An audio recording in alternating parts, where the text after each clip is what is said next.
직접 펴십시오. 33장 9절에서 11절의 말씀 제가 받들어 읽겠습니다. 에서가 이르되 내 동생아 내게 있는 것이 족하니 너의 소유는 내게 두라. 야곱이 이르되 그렇지 아니하니이다. 내가 형님의 눈앞에서 은혜를 입어 싸우면 청하건대 내 손에서 이 예물을 받으소서. 내가 형님의 얼굴을 배운즉 하나님의 얼굴을 본 것 같사오며 형님도 나를 기뻐하심이니이다. 하나님이 내게 은혜를 베푸셨고 내 소유도 족하오니 청하건대 내가 형님께 드리는 예물을 받으소서 하고 그에게 강권함에 받으니라. 아멘. 오늘 말씀의 제목을 저와 함께 한번 선포합시다. 은혜의 파노라마. 여러분에게 질문 하나 드리죠. 유아기, 청소년기, 청년기, 장년기, 노년기 중에 하나님의 은혜가 가장 필요한 때는 언제일까요? 지금 여러분이 처한 그때라고 대답하시면 되겠죠. 실은 모든 때지요. 유아기든 노년기든 인생의 모든 때 하나님의 은혜가 필요 없는 순간은 한순간도 없습니다. 태어나는 순간부터 이 땅을 떠나는 순간까지 하나님의 은혜로 숨을 쉬고 밥을 먹고 사랑하며 살아갑니다. 오늘 본문의 중심 인물이 야곱인데 야곱은 인생의 여러 단계를 통과했습니다. 영적으로 보면 어떻게든 형의 것을 빼앗으려고 했던, 그래서 싸웠던 영적 유아기가 있었고요. 고난의 시간을 보내며 연단되어 가던 영적 청년기, 야복강에서 주님을 만나 형과 화해하는 영적인 장년기, 우상 숭배의 죄에 빠져 허우적대다 돌이켜서 다시 주님 앞에 서는 영적인 성숙기. 하나님은 야곱의 인생 단계마다 은혜를 부어주셨고 그를 키워가셨습니다. 여러분, 사람은 규칙으로 자라지 않습니다. 사람은 은혜로 자랍니다. 규칙도 필요하죠. 그러나 부모가 자식을 키울 때 규칙만으로 그 아이가 성장하지 않습니다. 은혜로 성장합니다. 이 세상도 경쟁으로 돌아가는 것 같지만 실은 사랑으로 돌아갑니다. 또 하나 질문 드리죠. 여러분, 예수님이 슈퍼맨처럼 건장한 청년으로 오시지 않고 왜 연약한 핏덩이 아기로 오셨을까요? 그리고 어린 시절 청소년기, 청년기를 지나 인생의 모든 단계를 체험하셨을까요? 그것은 예수님께서 우리 인생의 모든 단계에 동행하시기 위함이었습니다. 인생의 모든 단계마다 은혜를 부어주시기 위함이었습니다. 우리와 함께 인생의 모든 시기를 겪으셨고 같이 슬퍼하셨고 아파하셨고 함께 사셨습니다. 우리를 대신하여 죽으시는 은혜로 우리를 구원하셨습니다. 그런데 여러분, 주님께서는 언제 우리를 기뻐하실까요? 우리가 유아기 때, 청소년기 때, 청년기, 장년기, 노년기 때 언제 가장 기뻐하실까요? 오늘 첫 번째 질문의 연결됨으로 이미 다 감 잡으셨죠. 우리 인생에 은혜가 필요 없는 순간은 한순간도 없듯이 하나님은 우리 인생의 어느 단계를 가장 기뻐하시죠? 모든 단계입니다. 모든 성장 단계를 다 기뻐하시고 사랑하십니다. 우리가 좀 부족하다 해서 덜 사랑하시고 좀 잘한다 해서 더 사랑하시는 거 아닙니다. 증거가 뭐죠? 우리 부모님들이죠. 요즘은 할머니, 할아버지죠. 아기가 태어나면 드디어 뒤집기 한판 하죠. 남들 다 하는 건데 뭐 그리 대단해요. 그래도 우린 대단해요. 어느 날 일어섭니다. 대단해요. 한 걸음 뗍니다. 더욱 대단해요. 그게 뭐가 대단하다고? 그게 사랑입니다. 하나님은 우리의 모든 성장 단계마다 기뻐하시고 사랑하십니다. 무너졌던 사람이 이제는 잘 안 무너지고 또 그러다 또 무너져도 일어나고 그 성장 단계를 하나님이 기뻐하십니다. 넘어지지 않는 사람 없습니다. 중요한 건 안 넘어지는 게 아니라 넘어질 때마다 주님 손잡고 일어나는 것입니다. 여러분, 하나님께서는 야곱의 인생의 성장 단계마다 기뻐하셨고 사랑하셨습니다. 물론 야곱이 죄를 짓고 하나님의 마음을 아프게 할 때는 하나님께서 얼마나 속이 상하셨겠어요. 그럼에도 그 야곱을 사랑하셨고 성장해가는 단계를 기뻐하셨다는 사실입니다. 오늘은 야곱의 인생 구비구비마다 단계마다 은혜를 부어주셔서 그를 키워가셨던 과정을 살펴보고 우리 인생을 한번 생각해 보길 원합니다. 여러분, 야곱이 오늘 최소한 3가지의 은혜 체험을 하는데요, 그 첫 번째 은혜 체험은 언제였을까요? 형을 속여 먹습니다. 형과의 관계가 깨져버립니다. 형으로부터 장자권, 아버지의 축복 다 뺏어버리고 형의 분노를 사서 형이 죽일까봐 도망갔던, 주랭랑쳤던 바로 그때 첫 번째 은혜를 체험합니다. 자, 도표를 오늘 볼 텐데 첫 번째 도표가 이것입니다. 관계적인 갈등이 일어납니다. 바로 그때 베델의 은혜를 부어 주십니다. 베델은 하나님의 집이란 뜻입니다. 벳, 집이고 엘은 하나님이죠. 자, 하나님께서 주신 베델의 은혜, 창세기 18장 15절에 나와 있습니다. 함께 읽어보죠. 다 같이 우리에게 주시는 말씀으로 믿고 시작. 내가 너와 함께 있어 네가 어디로 가든지 너를 지키며 내게 허락한 것을 다 이루기까지 너를 떠나지 아니하리라. 아멘. 너와 함께 있겠다. 임재의 약속입니다. 동행의 약속입니다. 어디로 가든지 너를 지키리라. 보호의 약속입니다. 너에게 허락한 걸 다 이루기까지 너를 떠나지 않는다. 평생 그 인생 전체를 책임져 주시겠다는 약속을 주셨습니다. 언제요? 야곱이 도망갈 때입니다. 그 미숙한 영적인 유아기 같은 욕심부리고 빼앗으려 하던 야곱, 비참한 모습으로 도망가던 그를 향해 주신 약속이에요. 우리들은 사랑스러울 때 약속합니다. 널 앞으로 계속 사랑할 거라고. 사랑스럽지 않은 사람에게 약속하는 인간은 없습니다. 그러나 하나님은 우리가 아직 연약할 때, 사랑스럽지 않을 때, 아직 죄인 되었을 때 우리를 구원하시겠다는 약속을 주셨고 약속을 지키셨습니다. 야곱이 어디를 가든지 그곳이 베델이 되게 하시겠다. 어딜 가든지 그곳이 하나님의 집이 되게 해주시겠다. 우리가 있는 가정도, 직장도, 교회는 물론이고 심지어 거리까지, 우리가 운전하는 자동차 내부까지 하나님의 집 베델이 되게 해주시겠다. 이게 하나님이 첫 번째 주신 은혜의 약속입니다. 이 은혜 때문에, 이 약속 때문에 야곱은 이후 20년의 고생을 견딜 수 있었습니다. 우리도 그렇습니다. 수많은 관계적 갈등 속에 삽니다. 회사에서 일하는 청년들이나, 아니 장년도 마찬가지죠. 뭐가 제일 힘드십니까? 물어보면 일도 힘들지만 사람이 더 힘들다고 그래요. 일도 힘들지만 관계가 더 힘들다고 그래요. 아무리 일이 힘들어도 상관, 동료, 부하 직원과의 관계가 좋으면 이겨낼 수 있는데 관계가 깨지면 그 회사 사표 쓰고 맙니다. 우리 인생 다 그래요. 관계적 갈등이 없는 사람 아무도 없어요. 가정에서, 심지어 교회에서까지 죄인들이 모인 곳은 다 갈등이 있습니다. 이리저리 방황도 합니다. 고민도 합니다. 그런데 하나님께서는 우리가 방황하고 떠다니는 모든 곳을 하나님의 집이 되게 해주시겠다고 약속하십니다. 지금 이 시간 이렇게 하나님의 집에서 예배 드리는 것도 우리 인생 전체를 책임져 주시는 하나님의 은혜라는 걸 믿으시길 바랍니다. 여기 와 계신 것 자체가 승리입니다. 우리도 때로 예배 가고 싶지 않잖아요. 인생이 너무 힘드니까 하나님 뭐하러 예배해? 그런 마음이 들 수 있어요. 그럼에도 불구하고 이 자리 향해 달려오신 여러분은 승리자란 말입니다. 여러분, 저는 오늘 야곱의 인생을 쭉 살펴보면서 좀 하나님 정말 무던하시다, 대단하시다 생각을 해봅니다.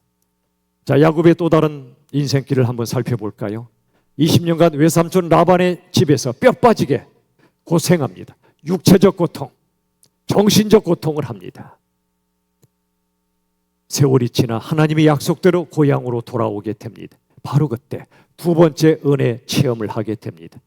그 자리는 야복강입니다. 그 강에 도착했을 때 야곱은 두려움에 사로잡혔습니다. 왜죠?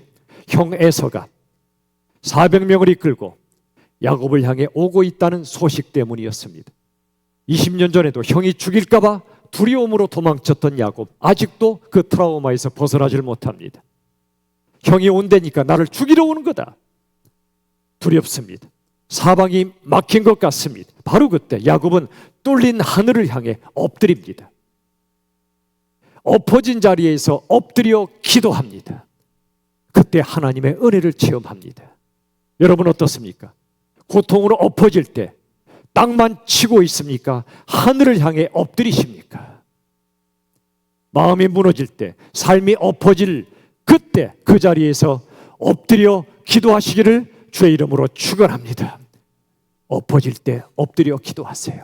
그러면 그 자리에 부어주시는 하나님의 은혜를 체험하게 되실 것입니다. 야곱이 체험한 이 두 번째 은혜를 가리켜 푸니엘의 은혜라고 말합니다. 푸니엘.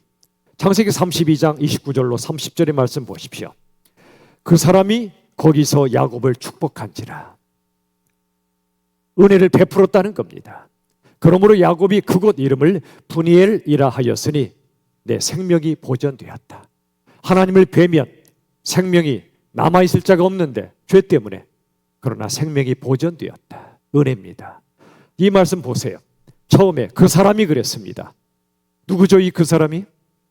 야곱을 축복한 사람이 누구죠? 하나님이자 사람이신 유일한 분 누구십니까? 예수님이십니다. 예수님은 구약 시대에도, 아니 창세 전부터 살아계신 하나님의 아들이십니다. 하나님이십니다. 그분이 야곱을 만나러 야복강에 오신 겁니다. 그 사람이 예수님이신데 예수님의 얼굴은 곧 하나님의 얼굴이었습니다. 푸니엘, 하나님의 얼굴이란 뜻이죠. 바로 이 자리에서 예수님의 얼굴을 만난, 하나님의 얼굴을 만난 푸니엘의 은혜를 체험한 것입니다. 도표 두 번째를 보십시오. 20년간 육신적으로 정신적으로 고통스러웠던 야곱, 이제 야복강에서 푸니엘의 은혜를 체험합니다. 푸니엘은 하나님의 얼굴입니다. 여러분 어딜 가든지 그곳이 하나님의 집이 되게 해주시겠다. 무슨 은혜요? 벳엘의 은혜입니다. 그게 전부가 아닙니다. 고통을 겪는 그 자리에서 하나님의 얼굴을 만나게 해주시는 푸니엘의 은혜를 부어주신 겁니다. 하나님의 집 너머의 하나님의 얼굴입니다. 베델 너머의 푸니엘입니다. 여러분 민수기 6장 25, 26절을 보시면 이건 제사장의 축복 기도인데요, 여러분이 자식들에게 이렇게 축복하며 기도해 주셔야 합니다. 같이 읽어봅시다. 시작. 여호와는 그의 얼굴을 내게 비추사 은혜 베푸시기를 원하며 여호와는 그 얼굴을 내게로 향하여 드사 평강 주시기를 원하노라. 고난 많은 우리들에게 필요한 건 은혜입니다. 두려움이 많은 우리들에게 필요한 건 평강입니다. 언제 은혜와 평강이 부어진다고요? 하나님의 얼굴이 우리를 비추실 때, 은혜와 사랑과 자비가 가득한 그 얼굴이 우리를 향할 때 우리들은 은혜와 평강을 누립니다. 마치 어린아이가 엄마 품에 안겨서 아빠 품에 안겨서 올려다볼 때 안고 있던 아빠 엄마의 한없는 은혜와 사랑을 느끼면 이 아이 마음속에 은혜와 평강이 임하기 시작하죠. 마찬가지입니다. 하나님 아버지의 얼굴이 우리에게 쏟아질 때, 얼굴에 가득한 긍휼과 사랑이 느껴질 때 우리들은 그때 은혜를 받습니다. 평강을 누리기 시작합니다. 그렇게 기도해 주세요. 자식들을 위해서. 좋은 대학, 좋은 직장 정도가 아니고요, 하나님 제 아이의, 제 손주의 삶 속에, 영혼 속에 얼굴을 비추셔서 은혜를 베풀어 주시고 얼굴을 향하셔서 평강을 주시옵소서. 그 은혜와 평강으로 우리 자녀들이 살 때 그들은 어떤 고난도 이겨내게 될 줄로 믿으시길 바랍니다. 우리도 고난과 두려움 속에 살지만 은혜와 평강의 하나님 얼굴을 만날 때 그 분이엘의 은혜를 체험할 때 우리들은 승리하게 될 줄로 믿으시길 바랍니다. 분이엘의 은혜입니다. 이제 야곱은 형 앞에 몸을 7번 굽힙니다. 얼마나 겸손해졌습니까? 그전까지 형의 거, 내 거, 내 건 내 거 이랬던 야곱, 빼앗았던 야곱이 이제는 교만했던 야곱, 거짓이 많았던 야곱이 이제는 겸손해집니다. 온유한 사람이 됩니다. 형 앞에 7번 몸을 굽힙니다. 꼭 7번일 수도 있지만 7은 완전수입니다. 무한히 겸손하게 형 앞에 구부렸다는 겁니다. 참 저도 살다 보면 안타까울 때가 많아요. 제가 딱 보면 아직 갈 길이 먼데 7렐레 8렐레 교만 떠는 인생들을 보면 참 안타까워요. 그러나 그 순간 하나님이 말씀하시죠. 유한이 네 속에 교만이 있으니까 다른 사람 속에 교만이 보이는 거야. 네가 더한 교만의 사람이야. 또 회개하고 그 사람 위해 기도하지요. 야곱이 그랬었어요. 7렐레 8렐레 교만 떨었던 인생인데 20년간의 고난과 하나님의 은혜를 거듭 체험하며 겸손해졌습니다. 형 앞에 고개 쳐들지 않습니다. 7번 굽힙니다. 몸을 고백합니다. 그게 창세기 33장 10절입니다. 같이 읽어봅시다. 내가부터 시작. 내가 형님의 얼굴을 배운즉 하나님의 얼굴을 본 것 같사오며. 형님의 얼굴을 봤는데 누구 얼굴이 보여요? 하나님의 얼굴. 지금 옆 사람 얼굴 보라고 안 할게요. 하나님 얼굴이 안 보이고 마귀 얼굴이 보이면 큰일 나니까 보라고 안 할게요. 자, 상대방의 얼굴에서 마귀의 얼굴이 보인다. 누구 책임일까요? 그 사람 책임입니까? 내 책임입니까? 내 책임이에요. 지금 야곱은 형님의 얼굴에서 하나님의 얼굴이 보입니다. 어떻게 이게 가능하죠? 나를 죽이려 들였던 형의 얼굴에서 마귀의 얼굴이 아니고 어떻게 하나님의 얼굴이 보일 수 있죠? 그것은 형을 보기 전에 야복강에서 배웠던 하나님, 하나님의 얼굴을 야곱이 체험했기 때문에 그래요. 하나님의 얼굴이 야곱의 마음속에 가득 차 있었기 때문에 내 속에 있는 것으로 다른 사람을 보는 겁니다. 내 속에 하나님 얼굴이 가득하니까 형의 얼굴에서도 하나님의 얼굴이 보인 것입니다. 상대방 책임이 아니라 내 책임이에요. 누군가의 얼굴에서 마귀 얼굴이 보이면 우리가 아직 하나님 얼굴을 못 만났기 때문에 그래요. 예수님을 못 만났기 때문에 그래요. 예배 시간은, 이 예배 시간은 하나님의 얼굴을 만나는 시간입니다. 여러분을 속세게 했던 사람들, 상처를 줬던 마귀 같은 인생들이 잠시 수면 아래 내려가고 이 시간 하나님께 집중하여 말씀을 통해 하나님의 얼굴을 만나시기를 축원합니다. 그때 예배를 통해 하나님의 얼굴을 만날 때 다른 사람의 얼굴에서 하나님의 얼굴을 만나는 겁니다. 오늘 우리 말씀을 들었습니다. 요즘 새벽 기도에 영상으로 들어오는 분이 현격하게 줄었답니다. 수예배 영상 들어오는 분도 줄었답니다. 물론 회사에서 야근하실 때 그때는 수예배 간답시고 부하 직원들에게 일을 떠맡기고 오진 마세요. 그러면 그런 상관 믿는 예수 안 믿어요. 그때는 부하 직원과 함께 야근하세요. 야근 후에 영상으로 떠 있잖아요. 그걸 보셔야죠. 종교 행위를 말하는 게 아닙니다. 우리가 새벽에 현장에 오시는 분은 감사하고 못 오셔도 매일 일주일에 5일씩 보내드리잖아요. 아침밥은 굶으셔도 그건 들으세요. 육의 양식도 소중하지만 영의 양식이 없으면 우린 내 맘대로 삽니다. 피아노가 미리 조율되지 않으면 지 맘대로 음이 나오듯이 아침 이른 시간에 하나님을 만나고 말씀을 듣고 묵상하지 않으면 내 영혼을 조율하지 않으면 내 맘대로 삽니다.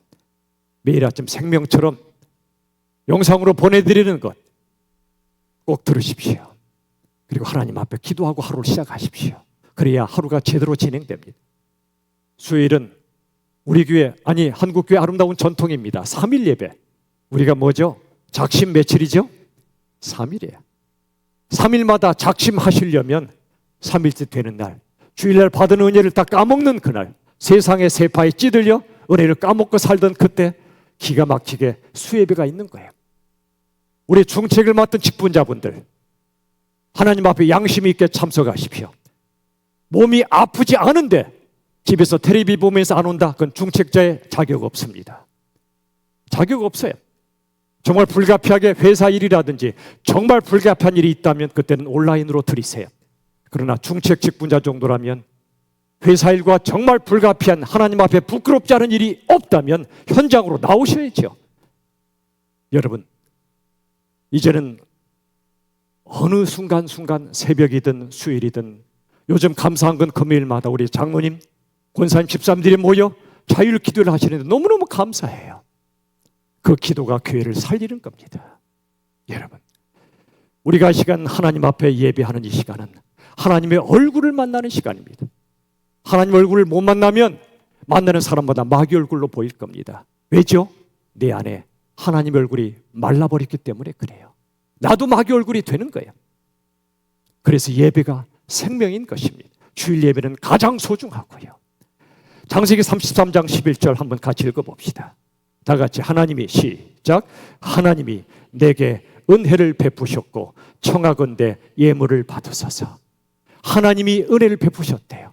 말끝마다 은혜입니다. 은혜. 야곱의 마음에 하나님의 은혜가 차오른 겁니다. 그러자 형에게로 은혜가 넘쳐 흐릅니다. 내 안에 은혜가 흘러 넘쳐야 다른 사람에게 은혜가 넘쳐 흘러가는 거예요.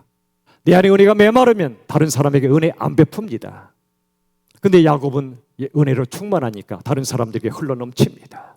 다 함께 한번 저를 따라 합시다. 내 안에 은혜가 넘치면 이웃에게 흘러간다. 여러분, 얼마나 흘려보내는 삶을 살고 계십니까? 야곱처럼 움켜쥐는 삶을 살고 계십니까? 흘려보내고 계십니까? 예수 안 믿는 사람들은 받기 위해 줍니다. 기브 앤 테이크, 받으려고 투자하는 겁니다. 그러나 예수 믿는 사람들은 주기 위해 받는 겁니다. 섬기기 위해 돈을 버는 겁니다. 사랑하기 위해 돈을 버는 겁니다. 흘려보내고 계십니까? 우리 안에 하나님 은혜가 가득 차올라서 우리 옆 사람에게 그 은혜가 흘러가시기를 주의 이름으로 축원합니다. 이게 바로 푸니엘의 은혜입니다. 하나님 얼굴을 뵙고 은혜가 내 안에 차오르고 은혜가 다른 사람에게 흘러가는 것, 푸니엘의 은혜. 그런데요, 이 두 번째가 끝이 아니에요. 야곱과 에서가 극적으로 은혜 넘치는 화해를 했죠. 이 화해가 해피 엔딩이 아니었어요. 창세기 34장을 보면 야곱의 딸 디나가 끔찍한 폭력을 당합니다. 인격이 말살당합니다. 형제들은 분노합니다. 동생 디나를 폭력을 가했던 그 자들을 끔찍하게 살인해버립니다. 집단 학살이 일어납니다. 야곱의 집안은 풍비박산이 벌어집니다. 왜 이런 일이 일어났죠? 그 단서가 창세기 33장 18절 20절에 나옵니다. 야곱이 바단 아람에서부터 평안히 가나안 땅 세겜 성읍에 이르러 그 성읍 앞에 장막을 치고 거기서 제단을 쌓고 그 이름을 엘헬로에 이스라엘이라 불렀더라. 찾아보세요. 이 말씀 속에서 그 집안이 풍비박산이 되어버린 단서가 어디 있죠? 한글 번역엔 잘 안 나타나요. 야곱이 바단 아람에서부터 그 다음에 평안이 그랬죠. 이 평안이는 영혼의 평안을 말하는 게 아니에요. 육신의 편안함을 말합니다. 안락함을 말합니다. 이제 야곱이 모든 문제가 해결됐거든요. 야곱 에서와의 갈등도 해결됐거든요. 하나님과도 이제 관계가 회복된 것 같거든요. 그러자 육신의 안락함을 추구하기 시작합니다. 가나안 땅 세겜 성읍에 이르러 성읍 앞에 장막을 칩니다. 좋은 집을 지었다는 겁니다. 좋은 집은 죄가 아닙니다. 근데 왜 좋은 집 짓는 게 문제가 되죠? 세겜 성읍에 좋은 집을 지었습니다. 형 에서를 떠나 먼 곳으로 도망칠 때 베델 언약을, 베델 은혜를 받을 때 하나님이 뭐라고 약속하셨죠? 다시 돌아오게 하시겠다고 그랬어요. 고향으로 돌아오게 하시고 베델로 돌아오게 하시겠다고 그랬는데 문제가 해결되니까 베델로 안 갑니다. 세겜이라는 곳에 머물러 버린 겁니다. 집 짓고 편안히 안락하게 삽니다. 제단을 쌓았어요. 예배도 드렸어요. 종교 행위도 멈추지 않았어요.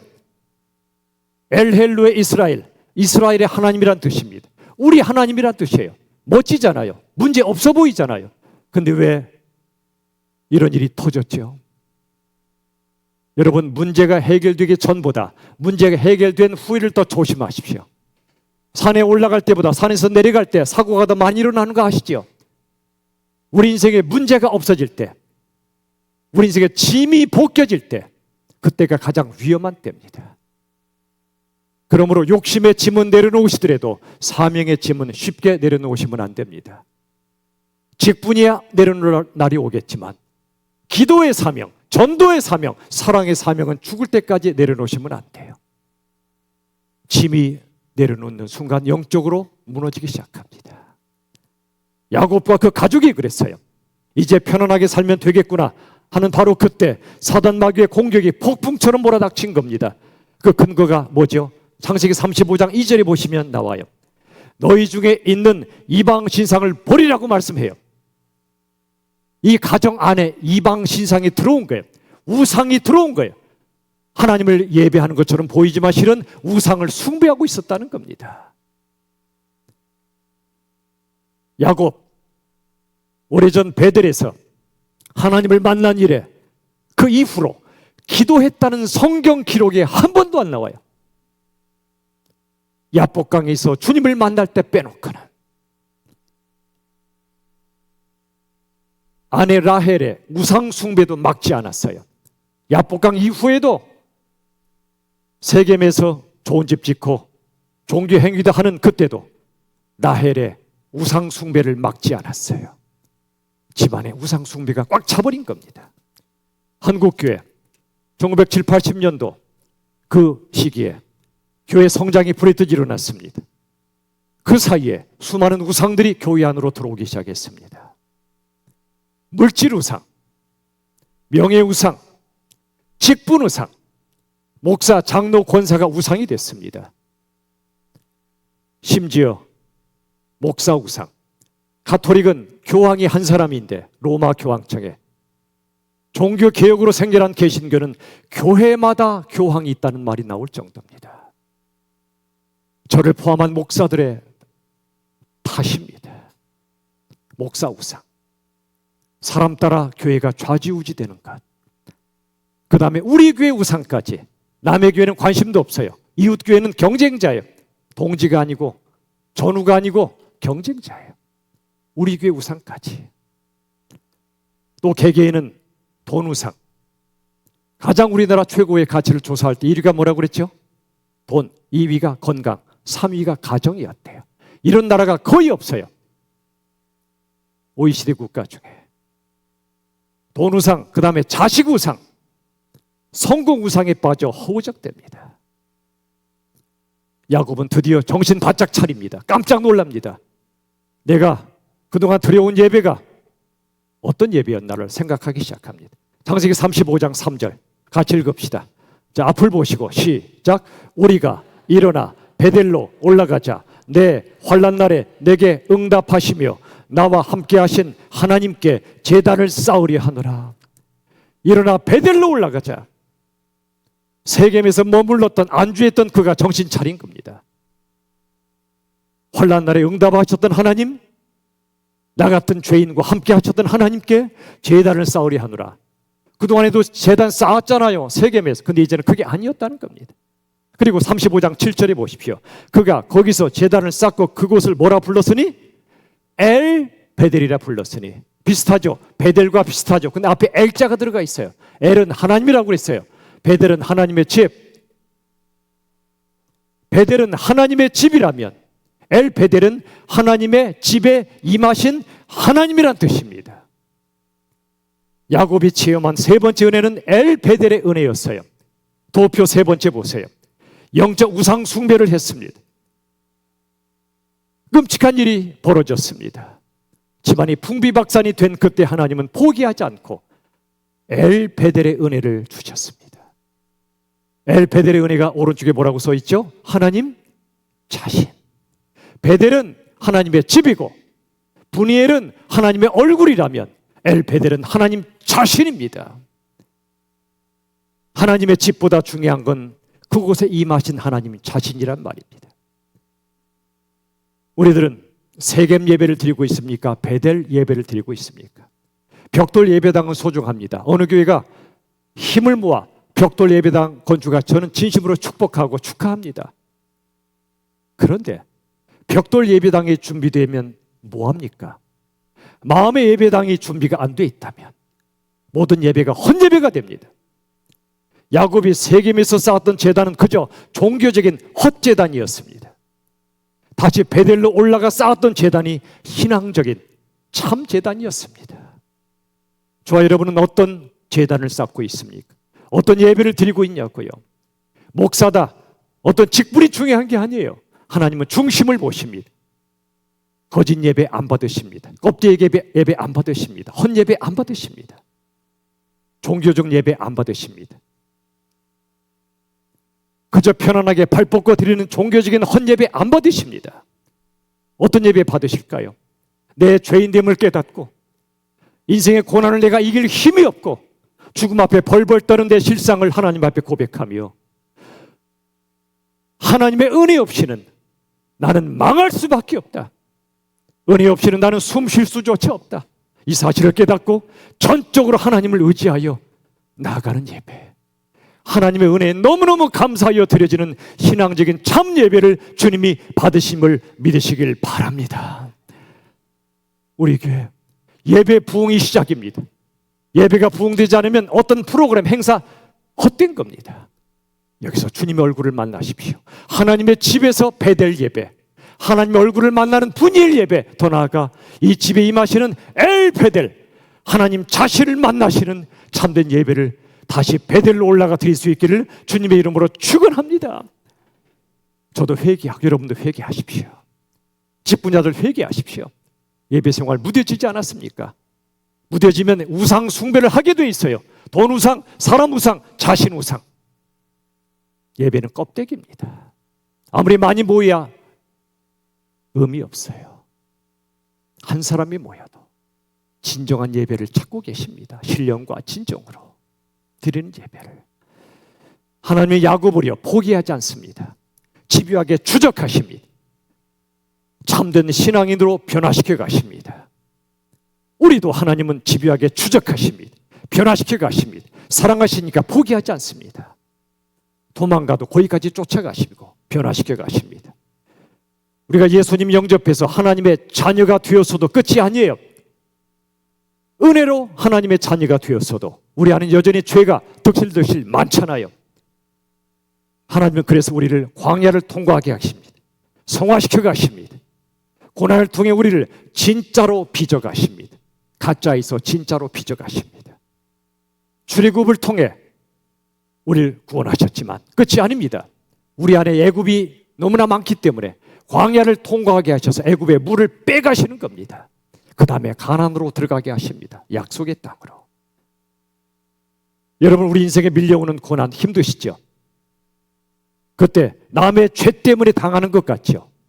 아니에요. 저 사람 때문에 내가 힘든 것 같죠? 아니에요. 하나님이 그 사람을 허락하신 이유는, 내게 아픔을 주는 사람을 내 곁에 두신 이유는 내 안에 죄를 빼내시려고 하는 거예요. 사랑하지 못하는 죄, 용서하지 못하는 죄, 온유하지 못한 죄, 겸손하지 못한 죄, 성결하지 못한 죄를 빼내려고 허락하신 하나님의 손길이에요. 여러분에게 상처 주는 그 사람에게 감사하세요. 본인 나 때문에 한나가 기도의 여인이 되었던 것처럼 하나님의 집만이 아니라 하나님의 얼굴 넘어 하나님의 자신이 임하셔서 우리를 하나님의 자식답게 변화시켜 가십니다. 하나님의 자식으로 만드신 후에는 하나님의 자식답게 변화시켜 가십니다. 이게 바로 엘 베델의 은혜입니다. 말씀을 맺습니다. 오늘은 세 가지 은혜의 파노라마를 보았습니다. 도표를 다시 보세요. 관계적 갈등 속에 베델의 은혜를 주셨고 하나님의 집이 되어 주셨습니다. 갈등으로 힘들어할 때 그곳이 베델이 되게 하시고 하나님의 집이 되고 하나님이 지켜주신다고 약속하신 베델의 은혜. 두 번째는 육신적 정신적 고통으로 몸부림칠 때 하나님은 분해의 은혜를 주셔서 하나님 얼굴을 부으셔서 은혜와 평강을 부어 주십니다. 우리 안에 그 은혜가 흘러와 다른 사람에게 흘러가게 하십니다. 이게 분이엘의 은혜입니다. 세 번째, 영적 우상 숭배의 죄악이 우리 안에 가득할 때, 죄악으로 넘어질 때 또다시 부르시고 베델로 부르셔서 참된 예배자로 세우시고 우리를 성화시켜 가시는 엘 베델의 은혜, 하나님 자신을 우리에게 주시고 우리를 이끌어 가시는 엘 베델의 은혜까지 우리에게 부어주십니다. 여러분 힘드시지요? 내 안의 죄 때문에, 누군가 때문에, 삶의 고난 때문에 힘드시지요? 맞아요. 그러나 그 순간 고통에 머물러 계시지 마시고 내 안에 죄를 보십시오. 다른 사람의 죄 때문에 울지 마시고 내 안에 죄 때문에 먼저 우십시오. 우리를 하나님이 너무 기뻐하시고 사랑하시는 건 여전히 부족하지만, 여전히 넘어지지만 성장의 단계마다 기뻐하시고 사랑하세요. 베델의 은혜, 푸닐의 은혜, 엘베델의 은혜를 통해 우리가 무너지고 쓰러져도 기어코 찾아와 일으켜 세우시고 우리를 승리의 자리로 인도해 가시는 은혜의 파노라마가 우리의 삶 속에 함께 하심을 믿으시길 바랍니다. 이 은혜만 의지하십시오. 모든 죄와 고난 이겨내시고 그 은혜에 힘입어, 그리고 은혜가 이웃에게 흘러넘치는 영광스러운 삶을 살아가시기를 우리 주 예수님의 이름으로 축원합니다.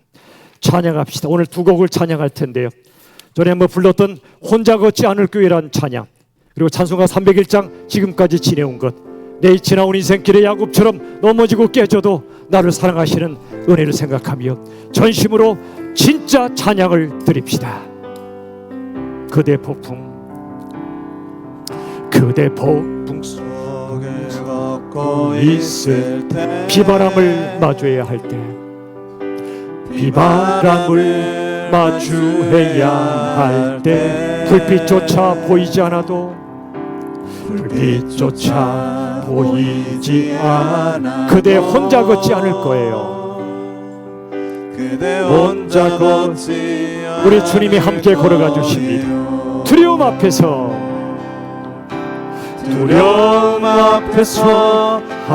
땅만 치지 마시고 하늘을 보십시오. 걱정 마세요. 꿈꾸는 그 길을 걷고 걸어요. 그대 혼자 걷지 않을 거예요. 음을 올려 찬양합시다. 속을 걷고 있을 때, 비바람을 마주해야 할 때, 비바람을 마주해야 할 때, 불빛조차 보이지 않아도, 불빛조차 보이지 않아도 그대 혼자 걷지 않을 거예요. 주님이 함께 걸으십니다. 혼자 걷지 않을 거예요. 두려움 앞에서 하늘을 보아요. 두려움 앞에서 하늘을 외로운 그대여 걱정 마요. 외로운 그대여 걱정 마요. 꿈꾸는 그 길을 또 걷고 걸어요. 그 길을 또 걷고 걸어요. 그대 혼자 걷지 않을 것, 지금까지 지내온 것, 지금까지 지내 주의 크신 은혜라, 주의 크신 은혜라, 아니 없는 주의 사랑 어찌로 말하며, 자나깨나 주의 손이, 자나깨나 주의 손 항상 살펴주시고, 항상 살펴주시고, 모든 일을 주 안에서, 모든 일을 주 안에서 형통하게 하시네. 몸도 맘도 연약하나, 몸도 맘도 연약하나 새 힘 받아 살았네. 물고 뜨시는 주의 은혜 아멘. 사랑 없는 거리에 나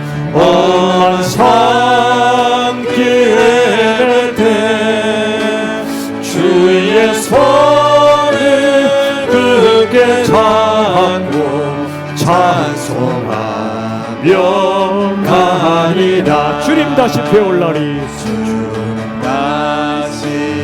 얼마 안 남았어요. 날로 다가와. 날로 무거운 짐 주께 맡겨 벗을 날도 멀지 않습니다. 주께 맡겨 벗을 날도 멀지.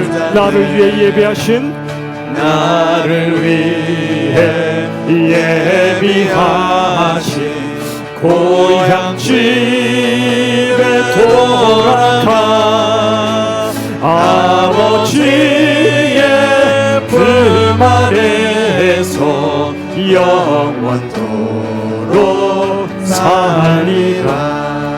오늘 하나님의 핵심 메시지를 이렇게 주셨습니다. 우리 인생 가운데 하나님의 은혜가 필요 없는 순간은 단 한순간도 없습니다. 우리의 고난 중에 하나님의 얼굴을 비추셔서 우리를 변화시켜 가십니다. 내 안에 은혜가 흘러 넘쳐야 이웃에게 넘쳐 흐릅니다. 시간 결단의 기도를 두 가지로 드립시다. 넘치는 은혜를 체험하게 해달라고, 그 은혜를 이웃에게 흘려보낼 수 있게 해달라고. 그 복음의 은혜, 주님의 은혜를 흘려보내는 게 바로 새생명 축제입니다. 교회 숫자 늘리는 축제 행사 아닙니다. 죽어가는 영혼들을 살리는 천국 잔치입니다. VIP 직분자분들, 서리 집사님까지 아직도 VIP 작정 안 하셨습니까? 회개하십시오.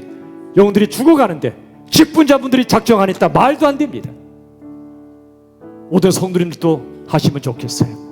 이 시간 여러분 마음속에 품고 있거든, 그분을 하나님이 인도해달라고, 이끌어달라고 축제 VIP를 마음에 품고 여러분 가족 속에 일터, 마을, 장기 결석자까지 인도해 주시기를, 시간 두 가지 기도 제목을 놓고 간절히 합심하여 기도합시다. 살아계신 하나님 감사합니다. 우리에게 죽도록 사랑하신 십자가 은혜를 부어주셨고 우리 안에 그 은혜가 넘쳐 흐르게 하여 주시옵소서. 은혜가 이웃에게 흘러가게 하여 주시옵소서. 아버지, 새생명 축제를 가집니다. VIP를 모시려고 합니다. 그저 행사가 되지 않게 하시고 한 영혼이 주께 돌아와 살려지는 천국 잔치가 되게 하여 주시옵소서. 아버지, 우리가 작정한 VIP를 하나님께 인도해 주시고 우리의 모든 헌신과 기도를 통해 한 영혼 한 영혼이 주님께 인도받는 역사를 허락하여 주시옵소서. 아버지 하나님 앞에 간구하오니 주여 인도하여 주옵소서.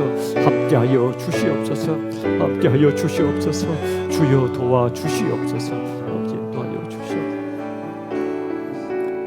하나님 감사합니다. 우리 모두가 야곱 같은 인생들입니다. 게을러지고 속이기 쉽고 교만해지고 욕심 많고, 그런 야곱을 끝까지 포기하지 않으시고 성화시켜 가셨던 주님, 베델로 다시 올라오라고 외치시는 주님의 음성을 우리 교회가 듣게 하여 주시옵소서. 코로나 따위에 우리가 무너지지 않게 하시고 억만백하신 하나님의 은혜의 복음을 우리가 받았으니 그 은혜를 우리가 체험했으니 우리 주님 따라 십자가의 길을 걸어가게 하시고 VIP들을 작정하고 기도하며 주께로 인도하는 우리 천국 같은 교회가 되게 하여 주시옵소서. 예수님의 이름으로 기도하옵나이다. 아멘.